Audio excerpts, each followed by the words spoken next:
Hello hello, welcome to my channel. मेरा नाम है मीनाक्षी यादव और आज हम डिस्कस करेंगे क्लास 12th का यूनिट 2 का ए टॉपिक जो है लॉ ऑफ प्रॉपर्टी। हम ये टॉपिक का फर्स्ट पार्ट ऑलरेडी डिस्कस कर चुके हैं और आज हम करेंगे इसका सेकेंड पार्ट, जिसमें हम कवर करने वाले हैं doctrine of election, doctrine of lis pendens and sale of property. चलिए तो स्टार्ट करते हैं। डॉक्ट्रिन ऑफ इलेक्शन हमारे सेक्शन 35 ऑफ टीपी एक्ट में दी गई है। डॉक्ट्रिन ऑफ इलेक्शन क्या होते हैं? मान लीजिए एक सिंगल ट्रांजैक्शन है, उसके अंदर आपको एक एडवांटेज और बर्डन दोनों आ रहे हैं, तो आपको पूरी ट्रांजैक्शन को ही एक्सेप्ट करना होगा। आप ऐसा नहीं कर सकते कि आप एक पार्ट को ले लें और दूसरे पार्ट को छोड़ दें। अब इसका एक एग्जाम्पल से हम इसको समझते हैं। काफ़ी ईजी है, बट एक एग्जाम्पल से इसको बहुत क्लियरली हम समझ पाएंगे। मान लीजिए ए को अपना घर सेल करना है, उस घर के आगे एक गार्डन भी है, पर बी जो है वो घर तो लेना चाह रहा है पर गार्डन नहीं लेना चाह रहा। क्या वो ऐसा कर सकता है? जी नहीं, वो ऐसा नहीं कर सकता, क्योंकि अगर वो चाह रहा है कि वो गार्डन ले तो उसे घर भी साथ में लेना होगा, because A wants to sell both the things, right. तो वो ऐसा नहीं कर सकता कि सिर्फ एडवांटेज ले ले और बर्डन छोड़ दे। No, he can't do that, उसे पूरा लेना होगा। इसमें एक केस दिया हुआ है कॉपर वर्सेस कॉपर। हम केस के फैक्ट्स और लीगल इश्यूज और सब अलग से एक वीडियो में डिस्कस करेंगे, पर यहाँ पे जो इम्पॉर्टेंट पार्ट है वो ये है कि इस इंस्ट्रूमेंट को इस केस के बाद हर टाइप की प्रॉपर्टी पे अप्लाई किया जाता है। सिर्फ इमूवेबल और मूवेबल प्रॉपर्टी की बात नहीं हो रही है, हर टाइप की प्रॉपर्टी, चाहे वो किसी भी टाइप की प्रॉपर्टी हो, उस पर अप्लाई किया जाएगा। चलिए तो अब नेक्स्ट है doctrine of lis pendens. Doctrine of lis pendens जो है वो section 52 of TP act, transfer of property act में दी गई है। ये एक लीगल मैक्सिम पे बेस्ड है, जो कि है यूट लाइट पेंडेंट निहिल इनोवेटर। हो सकता है मैं इसको गलत प्रोनाउंस कर रही हूँ, बट इसका मतलब होता है nothing new should be introduced in pending litigation. मान लीजिए कोई पेंडिंग लिटिगेशन, मतलब लिटिगेशन चल रही है, ऑलरेडी कोई पेंडिंग सूट चल रहा है, तो आप वो जो प्रॉपर्टी होगी उसे ट्रांसफ़र नहीं कर सकते उस पेंडिंग लिटिगेशन के दौरान। ये इमूवेबल प्रॉपर्टी के ट्रांसफ़र के बारे में बात करता है। कुछ कंडीशंस होनी चाहिए लिस पेंडेंस की। ऐसा नहीं है हर प्रॉपर्टी, कोई भी प्रॉपर्टी जिस पे सूट चल रहा है वो नहीं ट्रांसफ़र हो पाती। उसको कुछ स्पेसिफिक चीज़ें आपको देखनी पड़ेंगी कि अच्छा ये फुलफिल हो रही हैं कंडीशन, तो ही वो लिस पेंडेंस के अंदर कवर होता है। फर्स्ट होता है proceeding involving immovable property should be pending.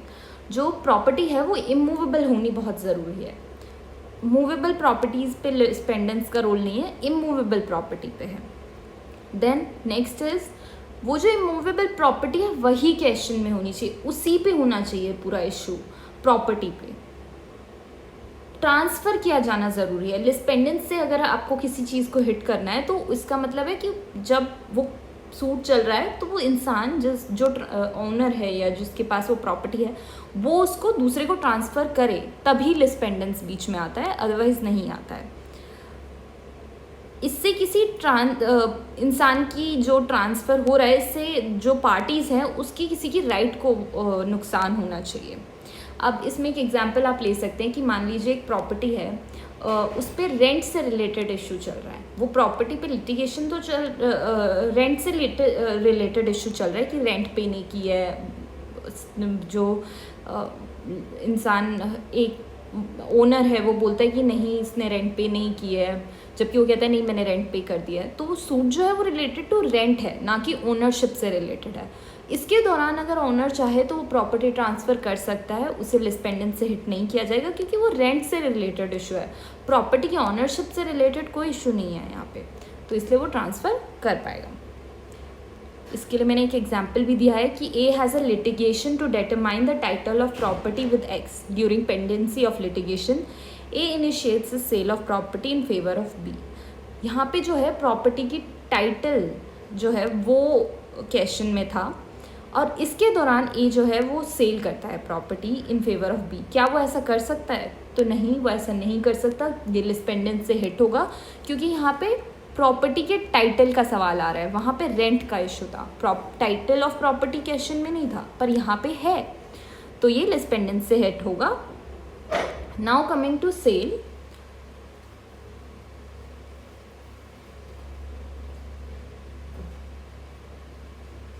Cell क्या होता है प्रॉपर्टी का? Transfer of property in exchange of price.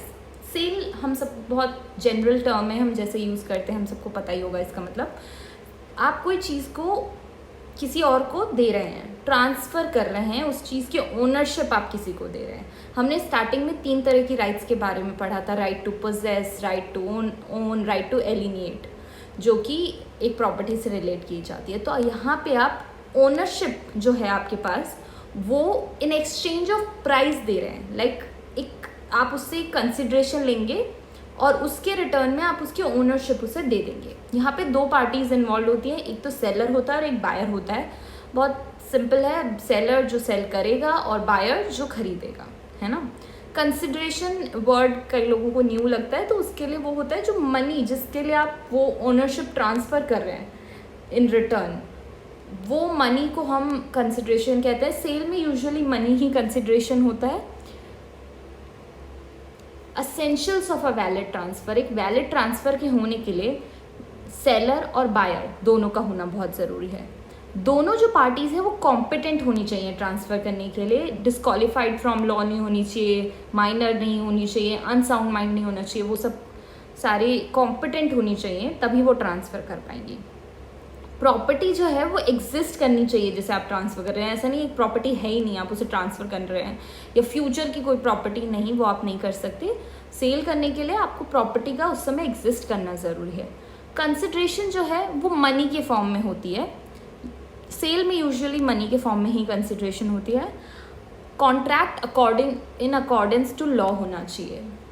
Unlawful consideration या ऐसा कुछ नहीं होना चाहिए। लॉ के अकॉर्डिंग आप ट्रांसफ़र करेंगे, अपनी मर्ज़ी से आप चीज़ें नहीं कर सकते। लॉ इज़ समथिंग सबसे सुपीरियर, तो उसके अकॉर्डिंग आप करेंगे। अब कुछ राइट्स और लाइबिलिटीज़ दी गई हैं सेलर और बायर दोनों को। पहले हम सेलर की डिस्कस कर लेते हैं, फिर हम बायर पे आएंगे। Rights of a seller, seller के पास क्या राइट होता है? सेलर कौन है? सेलर वो है जो प्रॉपर्टी सेल कर रहा है। तो ऑफ कोर्स जब तक वो एक प्रॉपर्टी को ट्रांसफ़र नहीं कर देता, उसके पास उस प्रॉपर्टी की रेंट या प्रॉफिट और ओनरशिप जब तक वो पास नहीं कर रहा है, तब तक वो सब जो भी उससे प्रॉफिट आ रहा है या रेंट आ रहा है, वो उसकी राइट है लेना। कोई भी अगर अमाउंट ड्यू है तो वो मांग सकता है। अगर बायर जो है वो उस पर कोई भी अमाउंट ड्यू है तो वो उसके पास राइट है कि वो उससे वो अमाउंट ले सके। ये दोनों राइट हो गई सेलर की। कुछ लाइबिलिटीज़ भी आती हैं अब सेलर की। सेलर को डिस्क्लोज डिफेक्ट इन प्रॉपर्टी, अगर प्रॉपर्टी में कोई डिफेक्ट है तो सेलर की ये लाइबिलिटी है कि वो बताए बायर को कि इसमें एक डिफेक्ट है। उसके पास सारे डॉक्यूमेंट्स होने चाहिए जो कि वो बायर को ट्रांसफ़र के वक्त दिखाएगा, प्रोड्यूस करेगा। अगर उससे कोई भी सवाल किया जाता है प्रॉपर्टी से रिलेटेड तो उसे वो भी बताने होंगे। और सारे चार्जेस जो हैं अब तक, जिस दिन वो सेल हो रही है, डेट ऑफ सेल जो भी है, उस दिन तक जो भी चार्जेस होंगे वो सेलर की लाइबिलिटी होती है। कोई भी रेंट है, उस पर कोई भी डेप्ट है, तो वो सेलर पे करेगा, ना कि बायर। ओके, अब बायर की भी कुछ लाइबिलिटीज़ और राइट्स हैं। सबसे पहले लाइबिलिटीज़ ऑफ अ बायर हम डिस्कस कर लेते हैं। Disclose the seller any fact in relation to value of property. हो सकता है कि आपको एज अ बायर आपको पता हो कि कोई ऐसा एक चीज़ है जिससे कि प्रॉपर्टी की वैल्यू बहुत हाई हो रही है, तो आपके पास आपकी लाइबिलिटी है कि आप वो डिस्क्लोज करें सेलर को।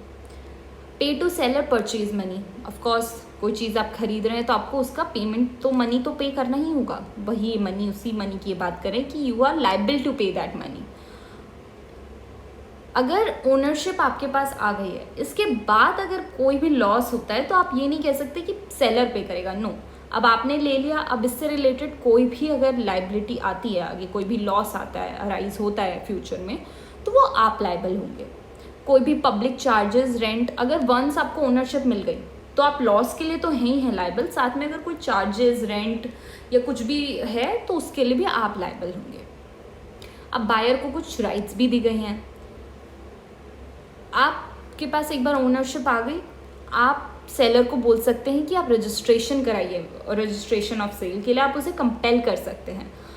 आप अपनी प्रॉपर्टी पे एक बार ओनरशिप लेने के बाद, जब आपने कंसिडरेशन पे कर दिया, आपने ओनरशिप ले ली, तो आप उसके लॉफुल हो एक्शंस, कोई भी लॉफुल, कुछ भी अनलॉफुल आप नहीं कर सकते अपनी प्रॉपर्टी पर, बट लॉफुल कोई भी चीज़ आप कर सकते हैं, कोई भी एक्शन ले सकते हैं, कुछ भी कर सकते हैं, आप उसे फर्दर सेल भी कर सकते हैं।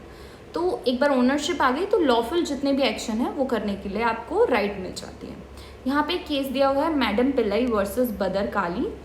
ये केस भी हम फर्दर डिस्कस करेंगे अपने शॉर्ट्स में या किसी एक वीडियो में, पर यहाँ पे मेन जो पॉइंट है वो ये है कि wife is entitled to property through though it was a oral transfer. तो इस केस में अगर जो वाइफ है उसको ही टाइटल दिया गया था प्रॉपर्टी का, जबकि जो ट्रांसफ़र था वो ओरल ट्रांसफ़र था, पर वाइफ को ही दिया था कोर्ट ने और बोला था कि भले ही एक ओरल ट्रांसफ़र था बट वाइफ को ही टाइटल मिलेगा प्रॉपर्टी का। जब आप इसके केस के फैक्ट्स और वो सब अच्छे से और पढ़ेंगे तो आपको और अच्छे से समझ आ जाएगा। So thank you so much with this हम अपनी आज की वीडियो ख़त्म करते हैं और I hope you like this video. Please share and subscribe. Thank you.